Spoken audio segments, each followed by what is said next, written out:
Okay, so people are asking me about our reaction video for Ticket to Heaven episode 3.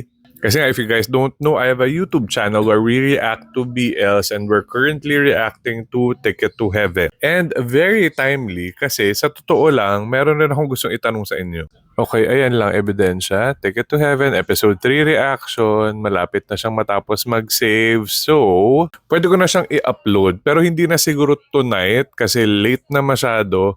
Earliest tomorrow. And sinabi ko rin kasi to kay Paul na parang ang saya na magkaroon ng live reaction for the next few episodes of Ticket to Heaven. Yung tipong magla-live kami on like YouTube or on TikTok habang pinapanood namin yung Ticket to Heaven so you guys can watch our reactions live. Tapos yun na rin yung i-edit ko, yun na rin yung i-upload ko. Actually, ang gusto kong malaman is gusto nyo ba yun? Gusto nyo ba ng live reaction? Yung papanoorin nyo kaming mag-react doon mismo sa episode? So let me know, guys.